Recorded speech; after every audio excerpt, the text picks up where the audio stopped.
Olá, mamães, tudo bem? Então, eu vim dar algumas dicas, né, para quem também, infelizmente, tá com filho, né, APLV, que é a alergia à proteína do leite. Eu tive uma filha e, além da alergia à proteína do leite, ela apresentou a alergia a mais outros alimentos, foram mais de 15 alimentos. Então, eu tenho um e-book que eu dou 50 dicas nesse, e eu trouxe algumas dessas dicas aqui para você. E é claro, a primeira, né? Não podia ser diferente, que é seja forte.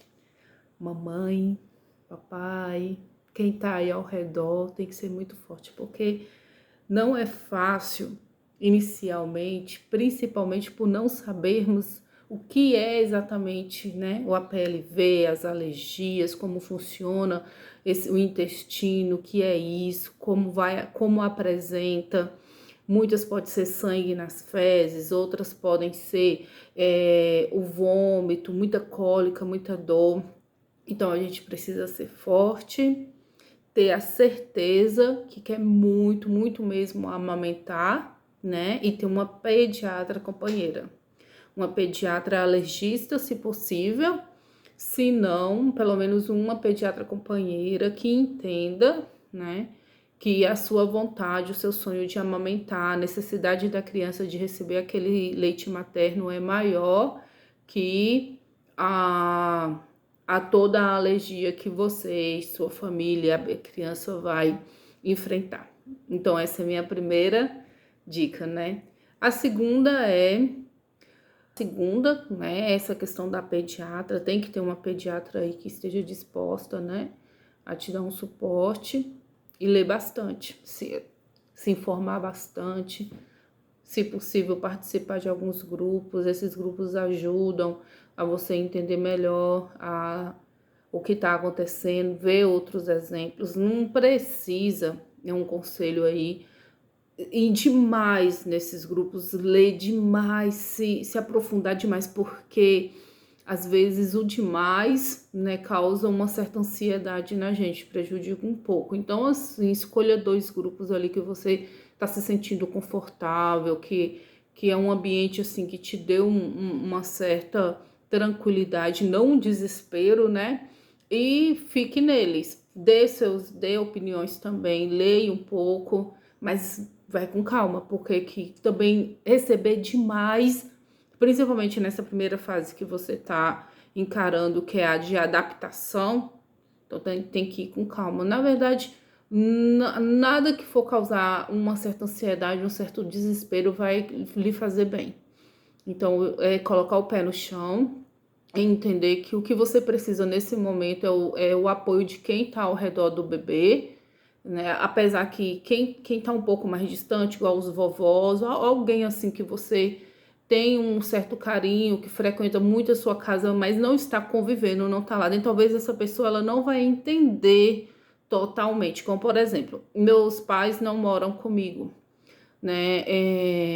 Então, assim, para os vovós entender toda a toda a rigidez, toda essa questão que eu tive que passar dentro da minha casa, principalmente na minha cozinha, no meu convívio, na minha vida externa, eles não entenderam, eles acharam que eu estava exagerando. Então, pode acontecer de você ser taxada como, né, uma tá aí paranoica, tá exagerando, mas quem vai saber mesmo até o ponto que você vai ter que chegar é você, seu bebê e quem tá ali ao lado ajudando a cuidar dessa criança, né? Ou um marido, alguém ali. Então, assim, o importante é você ter certeza, esse equilíbrio, que é o mais difícil, né? Para poder conseguir lidar com toda essa situação. E a dieta. Você colocar na sua cabeça que quem vai fazer a dieta é você, que quem tá vivendo a alergia é você, já transforma muito. Não é a criança, é você. Você que é alérgica. Então, você que vai se privar de todo aquele alimento, né? É você que precisa ter as restrições, principalmente o bebê aí que tá na fase inicial, que vai receber somente o leite materno, né? Então, cozinha o ideal seria trocar todos os utensílios da cozinha, separar os seus, evitar o contato ao máximo possível, é sério mesmo, com leite, tudo mais que você for descobrindo que está causando a alergia na criança, como por exemplo soja, glúten, carne vermelha, ovo, né, os ovos, as castanhas. Eu vou dar um exemplo, eu já tinha tirado tudo, como eu falei, a minha, além de APLV, ela era alergias múltiplas, né? E ela ainda sentia muitos gases, muito incômodo. Não estava mais tendo sangue nas fezes, mas ainda estava bem incômodo, sentindo muitos incômodos. E eu fiz, outra dica aí, né, uma agenda. Então, os horários que eu comia, o que eu comia e os horários que ela começava a sentir a indisposição. Então, eu já tinha uma média, né, do horário da digestão, o período, e eu conseguia ali já identificar o que estava possivelmente causando mal. E a restrição alimentar. Então, se eu comia alguma coisa um pouco diferente, que chegou um momento assim que meu cardápio ficou fechado. Eu não comia nada diferente. E tudo que eu comia era produzido dentro da minha casa. Né? Eu vou ainda falar sobre essa questão. Então, eu descobri, né, com toda essa organização na agenda, que o que estava fazendo mal era o corante, que aqui na região nós chamamos de corante, né? Vocês, pode ser nos outros lugares do Brasil aí, mas é um pigmento, aquele pigmento vermelho que a gente coloca nos alimentos para dar cor. E eu comi, a única carne que eu estava comendo na época era o frango, então eu usava muito o corante, e nós descobrimos que a produção que ele passava não era uma produção limpa. O ambiente que ele era feito ali, peneirado, moído, era um ambiente contaminado. Vem aí a questão da contaminação cruzada. Nesse caso aí não era muito, mas então eu passei a produzir o meu próprio corante. Eu consegui algumas sementes, né, do produto e fritei, deixei ele esquentar por bastante tempo no óleo e formou aquele óleo bem colorido, bem forte. Então era ele que eu usava para fazer o frango. Então ter esse cuidado nós tivemos, né? E falando aí sobre a questão da alimentação, que eu comentei que eu produzia meu próprio alimento, tem que ter cuidado. Ah, mas eu não vou, eu só vou acompanhar. Eu tô com uns amigos de fora, meus parentes vão almoçar, vão jantar, vão lanchar fora, eu só vou acompanhar.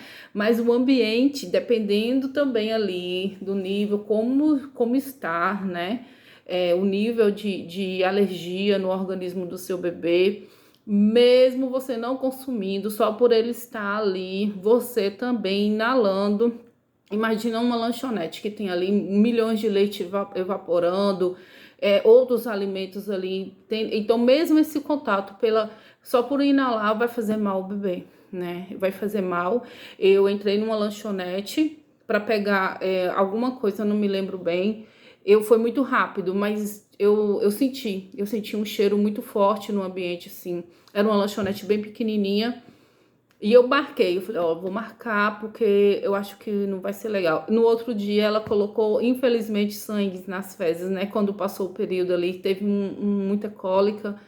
E então eu comecei a pontuar e ver como era forte a alergia da minha bebê. Até por inalar, quem inalou no caso foi eu inalei, né? Esse leite evaporado. E causou isso. Você fala, nossa, mas você tá exagerando, não é demais? Mas assim, como eu falei. Assim como você pode ter pensado, que exagero agora eu falar isso, mas você vai ouvir outras pessoas próximas de você falar, nossa, você não tá exagerando. Então, eu preferia não errar. Era muito, muito triste, era muito sufocante ver as fezes. Ela fazia 12 cocôs num dia, todos com sangue. Ela não dormia, ela chorava muito. Então, o exagero me fez conservar, né? Eu me fez estabilizá-la. E isso para mim foi maior. Eu me sinto certa. Eu não sinto que eu exagerei. Eu sinto que eu fiz o necessário, entendeu? Então é esse ponto aí. Nunca sinta que você está exagerando. Sinta que você está fazendo o necessário para que o seu bebê consiga amamentar.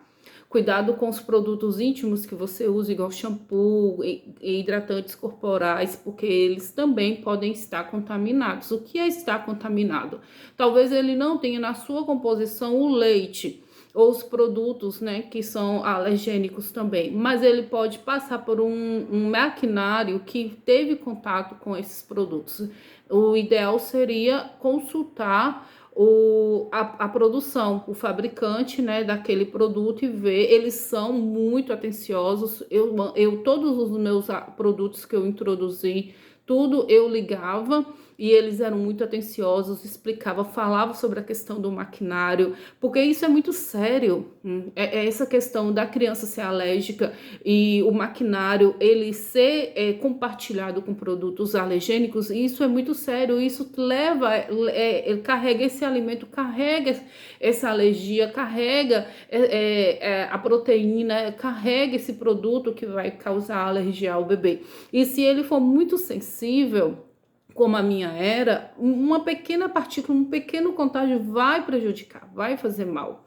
Então, tudo isso eu colocava em situações, né, de destaque, que eu acho que é o principal aí, é você sempre estar anotando, pontuando. Se não quer anotar no caderno, anota na agenda do celular, mas sempre pontue. E o principal, mantenha sempre a calma, mantenha sempre a certeza e escute o seu coração, porque o que você está fazendo é o que vai garantir que esse bebê amamente. Minha filha amamentou até 2 anos e 3 meses. Quando ela fez esse período, eu comecei a tirá-la, e ela, depois de 1 ano, ela começou a experimentar alguns alimentos assados e aos poucos foi liberando, né? Hoje, ela já com 4 aninhos, ela apresenta ainda alergia à banana e à mamão, né? E alguns produtos que contêm uns corantes, né? Corantes alimentícios aí, a gente tem que tomar cuidado.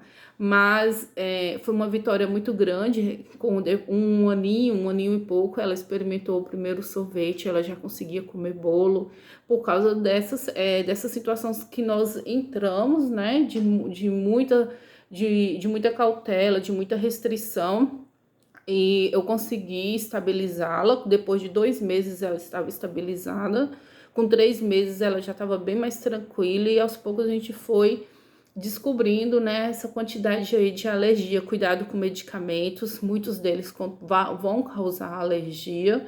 O ideal mesmo é preservar ao máximo essa criança aí, pelo menos até os 1 aninho de idade, ficar evitando tirá-la de dentro de casa, né? Mas eu estou à disposição. Se quiser, deixa o seu recadinho, curta e dá uma olhada no e-book, são 50 dicas. E eu estou muito feliz por estar compartilhando esse momento com vocês. É a primeira vez que eu venho falar sobre a PLV. Tem muita coisa ainda mais para falar, foram muitas coisas, né? Como foi a minha filha viver a PLV, e o meu filho que não era PLV, com 2 aninhos de idade, como foi a relação nessa fase toda com esposa, marido e tudo mais que eu passei por esse período. Muito obrigada pela atenção e até a próxima.